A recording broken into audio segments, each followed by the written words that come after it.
But I think in today's climate, the way in which you network a job, what I would recommend everybody do, tell everybody that they know that they're looking for work. Every single person. I think people tend to do the reverse. They hide the fact that they're looking for work, and then they try and couch it. But I think you need to do the absolute opposite, because you've got a network of 100 or 200 people that know and respect you, and some of those people love you and would do their most for you.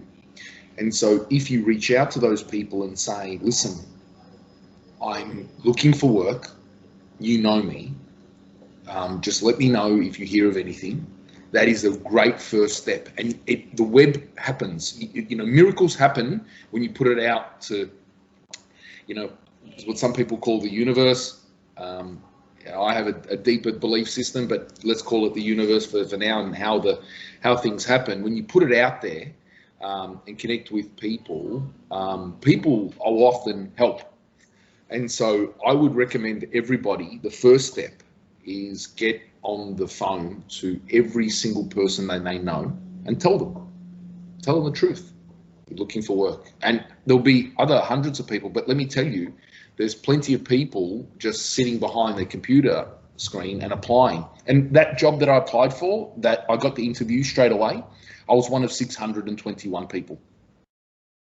And so he took the meeting to tell me, out of respect, that I wasn't going to get the role and that I deserved a better role.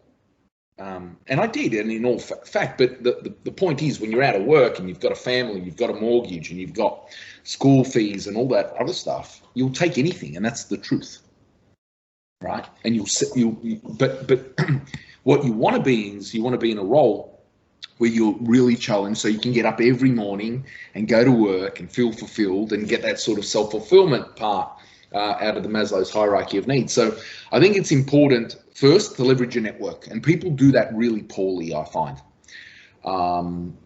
And so what then they do is then they complain about recruiters not getting back to them, right?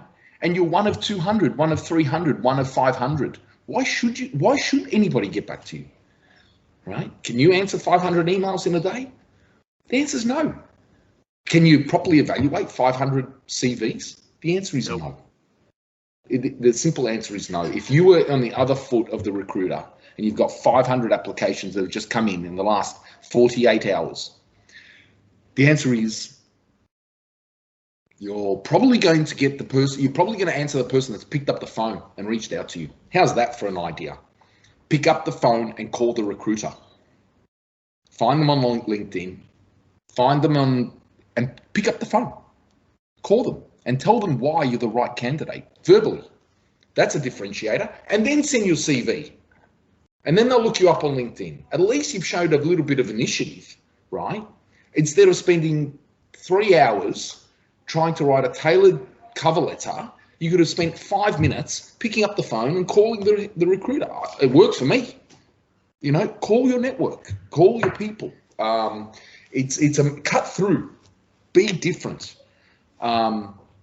That's I think the important thing. And the amount of people that when I was looking for work they would call a recruiter and they'd tell me, "Oh, you're the only person that's called." Really? Well, that's me as a salesperson. I call people. I also send emails and I do those other things, but I'm more than happy to pick up the phone, and I do this on a daily basis. So why shouldn't I call a recruiter? I'm after the job, right? And now all the recruitment, we're gonna wreck the whole recruitment industry because their phone's going to be going off the hook. But the point is, this is we were talking about in previous conversations about being different and trying to think, okay, what are you doing and what's working? If it's working, then great, keep going. If it's not working, then maybe you should be, doing something completely different. Shift the focus. So that's my small nugget of advice for people applying. I've tried the 1-page resume with the photo, and I've tried the 3-page resume, and I think it's all sort of irrelevant, because what happens today is the minute people find out, what they do is they go on LinkedIn, they look at how you connected to who, and then see if they can call a mutual contact. That's exactly what happens. So they inadvertently, you're looking at how am I connected to you, Carson? I'm a secondary degree connection. I see, you've linked in with Joey, and I know Joey. I'm going to pick up the phone to Joey even before I speak to you and say, what's Carson like? Even before I've even looked at your CV, because I trust Joey. And Joey's going to tell me, nah, Carson's no good, or Carson's brilliant. And then I'm going to call out and reach you. This is how the modern world works. So the whole idea, you've got to embrace that. How about you go and tell Joey that you're looking for work? And then maybe if Sasha calls up Joey, bang, you've accelerated your connection to work. Anyway, that's my 5 cents worth on the idea. I love it. I mean, there's a saying that you're interviewing for your next job right now. The steps that you're making and the contributions that you're making to your own brand and portfolio are going to ultimately beget your next role, whatever that looks like. And I think you hit on something very important there that, I mean, it's very similar to a sale. You're selling your brand to the recruiter, to the hiring manager. Look, we live in a world where, if I see that now that there's a job that's available at a certain company where I want to work, I can do a litany of things. I can go out, I can try to connect with people that work in that role, that hire for that role. I can go as high as I'd like. I mean, a story from several years ago, I was able to successfully connect with VPs in an organization that I was targeting, and directors, and ultimately, because of some of the connections and informationals that I had asked for, I was very, very easily able to get to the point where I met with a hiring manager and got glowing feedback given to that hiring manager. I think it's important that we understand that it's all about the network, and so yes, you're going to want to focus, just like a sale, you're going to want to focus on your warmest lead first. Your warmest lead is the people that you know. So yes, you absolutely want your network to know your intent. We also live in a world where I believe people are they're very open to having informational type meetings. And what I mean by that is, let's say I see a role out there that's of interest, or here's an example from a few years back as well. I saw that a new department was opening, or a new role was opening within that department from a leadership capacity. I was able to very quickly, and frankly within minutes, find out everything that I needed to know, and ultimately have an informational about a job that would have been a promotion. And I